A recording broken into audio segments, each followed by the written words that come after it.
সবকিছু বাক্য দ্বারা সৃষ্টি হয়েছিল। এমন কিছু অস্তিত্ব নেই যা নাকি তার দ্বারা সৃষ্টি হয়নি। আদিতে ঈশ্বর আকাশ মণ্ডল ও পৃথিবী সৃষ্টি করলেন। পৃথিবীর শুরুতে ছিল নিরাকার ও শূন্য, মহা জলরাশি অন্ধকারাচ্ছন্ন। সেই জলরাশির উপরে ঈশ্বরের আত্মা উপস্থিতি করেছিল। প্রথম দিন ঈশ্বর বললেন, আলো সৃষ্টি হোক। কথা মতন চারিদিকে আলো হলো। ঈশ্বর দেখলেন এই আলো খুব সুন্দর, তাই তিনি অন্ধকার থেকে আলোকে আলাদা করে দিয়ে আলোর নাম দিলেন দিন ও অন্ধকারের নাম রাখলেন রাত।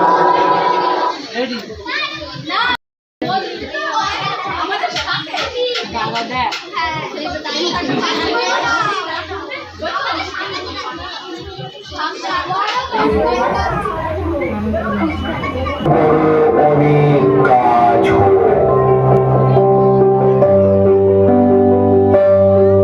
এরপর 4 দিনের দিন ঈশ্বর বললেন, মহাশূন্য আকাশে জ্যোতির্মণ্ডল হোক এবং রাত থেকে দিন আলাদা করুক এবং পৃথিবীতে উজ্জ্বল হয়ে আলো দিক। করতে এক বড় জ্যোতিষ্ক আর রাতকে নিয়ন্ত্রণ করতে ছোট জ্যোতিষ্ক নির্মাণ করলেন। ঈশ্বর আকাশের তারাদেরও নির্মাণ করলেন আর দেখলেন সব খুব সুন্দর হয়েছে। 5 দিনের দিন আবার ঈশ্বর বললেন, অসংখ্য জলচর প্রাণীতে জল ভরে যাক, আকাশের উপরে পাখি উড়ুক। এইভাবে ঈশ্বর অনেক জলচর প্রাণী ও বিভিন্ন প্রকারের জীবজন্তু, গৃহপালিত পশু, বন্য পশু এবং সরীসৃপ। তারপর 6 দিনের দিন ঈশ্বর বললেন, এসো আমরা আমাদের সাদৃশ্য, আমাদেরই প্রতিমূর্তিতে মনুষ্য সৃষ্টি করি।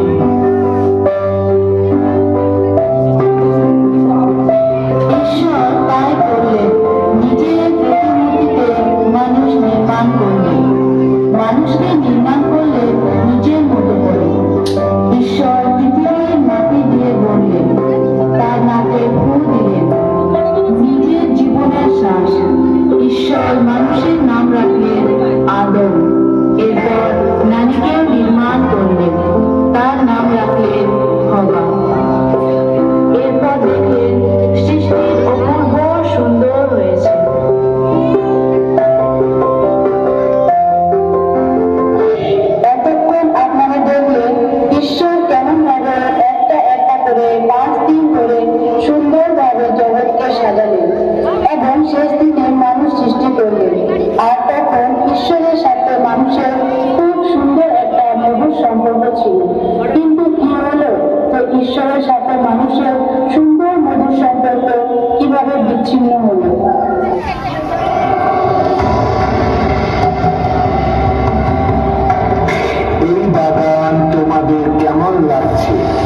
সুস্বাদু খেতে তুমি খাওনি কেন?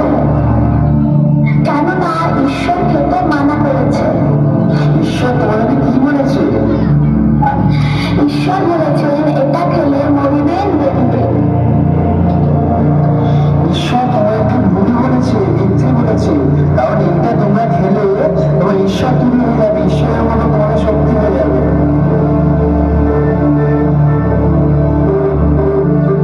বাবা ঈশ্বরের অবাধ্য হয়ে ওই গাছের ফল খেল এবং আদমকে দিল। খাওয়ার সঙ্গে সঙ্গে ওদের জ্ঞানের চোখ খুলে যায় আর নিজেদেরকে উলঙ্গ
হয়ে গেল। তখন থেকে মানুষের জীবনে হাহাকার, দুঃখ, কষ্ট, বেদনা, জ্বালা, যন্ত্রণা, পাপ, নেশাগ্রস্ত, অন্যায়, ব্যভিচার বিভিন্ন ভাবে পাপে লিপ্ত হয়ে গেল। কিন্তু ঈশ্বর মানুষকে ভালোবাসেন। মানুষের এই অবস্থা দেখে তিনি আর থাকতে পারলেন না। মানুষের পাপ থেকে পরিত্রাণের প্রয়োজন ছিল, পাপ থেকে মুক্তি পাওয়ার প্রয়োজন। তাই ঈশ্বর মনুষ্য রূপে পৃথিবীতে এলেন। বেথলেহেম শহরে এক নারী ছিল যার নাম মরিয়ম। ঈশ্বর তার এক দূতকে তার কাছে প্রেরণ করলেন।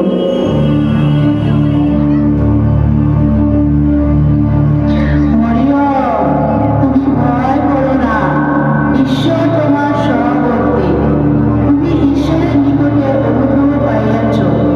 তুমি গর্ভবতী হইয়া পুত্র সন্তান প্রসব করিবে ও তাহার নাম যীশু রাখিবে।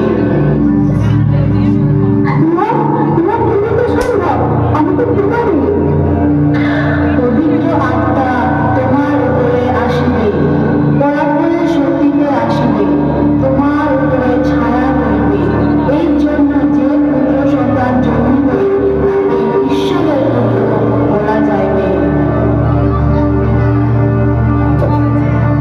আমি প্রভুর দাসী, প্রভুর ইচ্ছা সিদ্ধ হোক।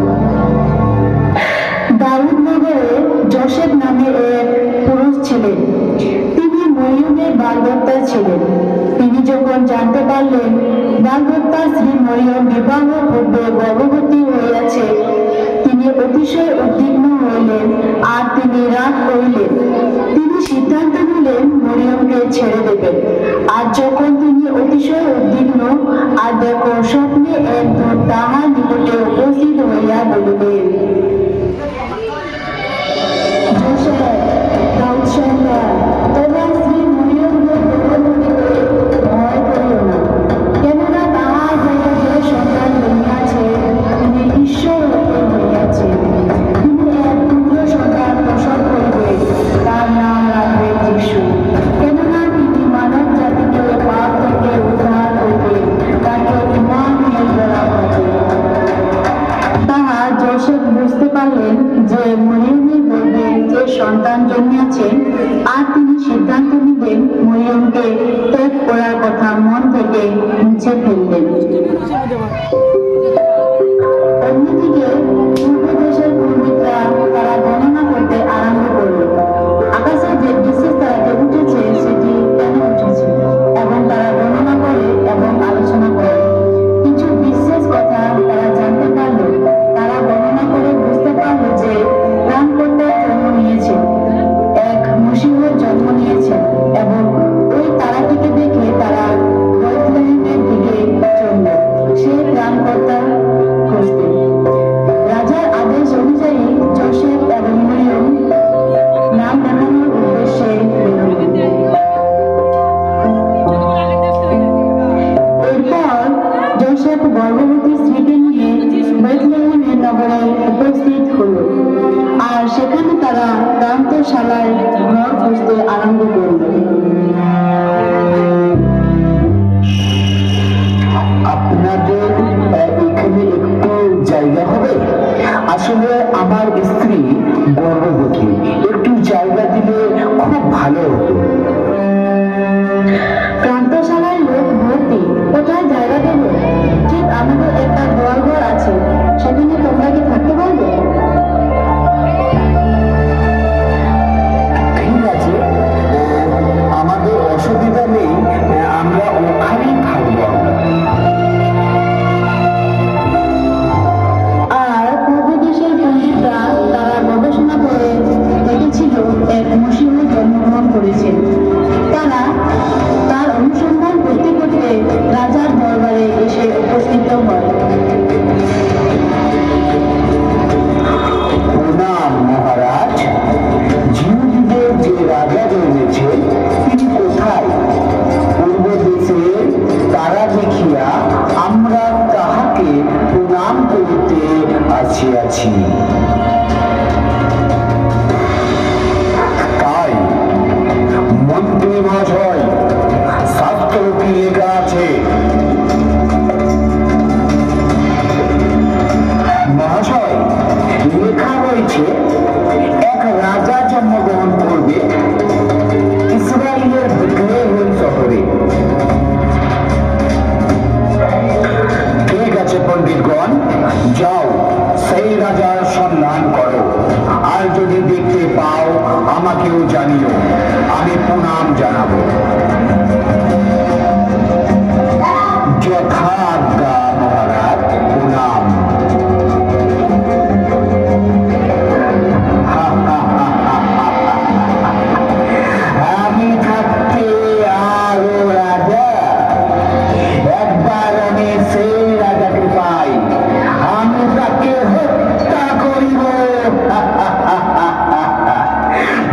মন্ত্রী মহাশয়, তুমি যাও খুঁজে নিয়ে এসো ওই রাজাকে, আমি তাকে হত্যা করিব।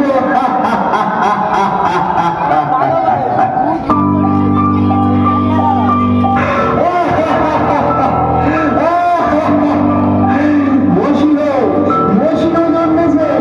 ঈশ্বর যে প্রতিজ্ঞা করেছিলেন আমাকে মারার জন্য, সে জন্মিয়েছেন, কিন্তু আমি তাকে ছাড়বো না।